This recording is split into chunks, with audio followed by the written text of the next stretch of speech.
wake up. Have you ever felt the suffocating grip of isolation even after the scars of a toxic relationship have seemingly healed? Let's explore how the 8 stages of loneliness are faced by survivors of emotional abuse. In the aftermath of a toxic relationship, denial becomes your fortress, your shield against the harsh reality of loneliness. It's like putting on a suit of armor to deflect the painful reminders of your past relationship. In this stage, you convince yourself that you're immune to the ache of isolation. You might even believe that you're perfectly content, that you don't need anyone else to make you feel complete. You might find yourself coming up with all sorts of explanations, blaming external factors or brushing off your feelings as mere moments of weakness. But deep down, beneath that tough exterior, there's a quiet unease, a subtle sense of disquiet that refuses to be silenced. It's like a persistent whisper in the back of your mind, reminding you of the void left behind by the toxic relationship. You push it aside, burying it beneath the weight of denial. You tell yourself that you're stronger than your loneliness, that you can handle being alone without breaking a sweat. But as time goes on, those cracks in your facade start to show, and the whispers of loneliness grow louder until they can no longer be ignored. Denial is like a temporary fix, a band-aid over a gaping wound. It shields you from the pain of your loneliness, but it also holds you back from acknowledging your need for connection. It's a barrier that prevents you from healing and moving forward. You've got your denial shield up, but that lingering loneliness, it's like a persistent mosquito buzzing around your head. It just won't quit. So what do? You try to distract yourself, of course. Displacement is like trying to dodge that annoying mosquito by swatting at imaginary flies instead. You throw yourself into work or lose hours scrolling through social media until your eyes glaze over.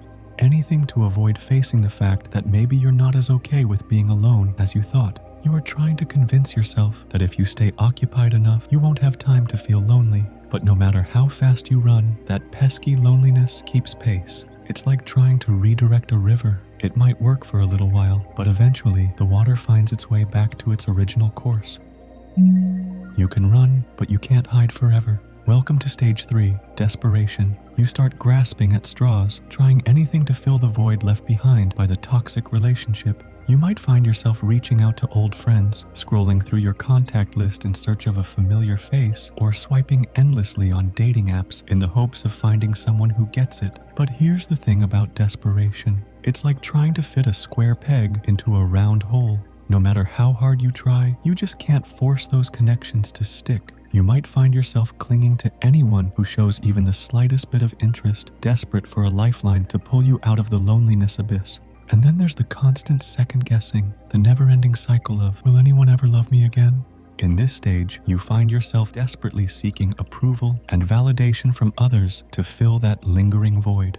Ultimately, true validation comes from within, from learning to love and accept yourself for who you are. Detachment is like throwing up walls around your heart to protect yourself from further hurt. It's like saying, I've had enough, I'm done with this. You start to withdraw, retreating into your own little bubble where it feels safe. And then there's the numbness, the feeling of being disconnected from your emotions. It's like watching your life unfold from a distance, like you're just going through the motions without any real sense of joy or excitement. But here's the thing about detachment. It's a double-edged sword. It's like building a fortress around your heart to keep out the pain, but in doing so, you also keep out the love and joy that make life worth living. So while detachment may feel like the safest option in the aftermath of a toxic relationship, it's important to remember that true healing comes from allowing yourself to be vulnerable, to open your heart to the possibility of connection once again. It's a scary prospect, to be sure, but it's also the key to finding fulfillment in life. So you've been retreating into your shell, keeping the world at arm's length. But as time goes on, that sense of detachment starts to take its toll. Desolation is like being stranded in a desert with no oasis in sight. It's like looking around and realizing that you're all alone, with no one to lean on and no one to turn to. You start to feel like you're wandering through life aimlessly, with no sense of purpose or direction. You might find yourself sinking deeper into despair, grappling with feelings of emptiness and hopelessness. Each day feels like a struggle just to get out of bed. Your world starts to feel bleak and colorless. And then there's the feeling of being cut off from the world around you. It's like watching life pass you by from the sidelines, being stuck in a bubble while everyone else moves on without you. And it's not just about feeling lonely. It's about feeling utterly alone, like there's no one out there who understands what you're going through. And as the days drag on, that sense of emptiness starts to weigh heavier on your soul. Welcome to stage 6, depression. Depression is like being trapped in a dark tunnel with no end in sight. It's like a heavy cloud that hangs over you, casting a shadow on everything you do. You might find yourself struggling to find joy in the things that used to bring you happiness, like a color fading from a once vibrant painting. You might feel like you're wading through thick mud, each step feeling heavier than the last. You might find yourself withdrawing even further, retreating into yourself as the world around you fades into the background. But even in the depths of depression, there's a glimmer of hope, a tiny spark that refuses to be extinguished. And that's where we'll pick up next. So you've been grappling with the darkness of depression, but amidst the storm clouds, there's a faint glimmer of light on the horizon. Welcome to stage 7, Deliverance. Deliverance is like emerging from the shadows into the light, like breaking free from the chains that have bound you for so long. You start to feel a sense of clarity, a newfound understanding of your own strength. You might find yourself reflecting on the lessons learned from the toxic relationship, recognizing the ways in which it has shaped you into the person you are today. In Deliverance, you're like a phoenix rising from the ashes. You might find yourself reconnecting with the things that bring you joy, rediscovering passions and interests that had been buried beneath the weight of your past. It's like coming home to yourself. There may still be moments of doubt and uncertainty, but with each passing day, you grow stronger, more alive. On the precipice of a new chapter, there's a sense of excitement in the air. Discovery is like stepping into uncharted territory.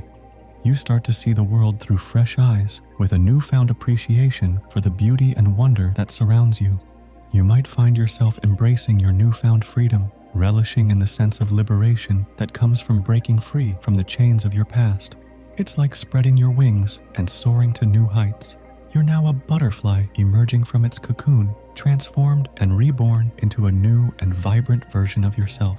You might find yourself forming deeper connections with others, building relationships based on trust, respect, and authenticity. It's like finding your tribe, a group of kindred spirits who lift you up and support you on your journey.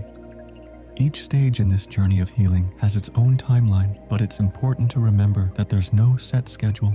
For some, denial might be a fleeting moment, while for others, it could linger for months or even years. Displacement might provide temporary relief, but eventually the underlying feelings of loneliness resurface, and deliverance may feel like a breath of fresh air, but it's just the beginning of a new chapter. Trust in the process, and remember that deep healing takes time. As you reflect on your own journey, what was the most challenging feeling you experienced after a toxic relationship? Share your thoughts in the comments below. Hit subscribe, join our community, and together, let's illuminate the world with the brilliance of understanding. Thank you for watching and see you next time.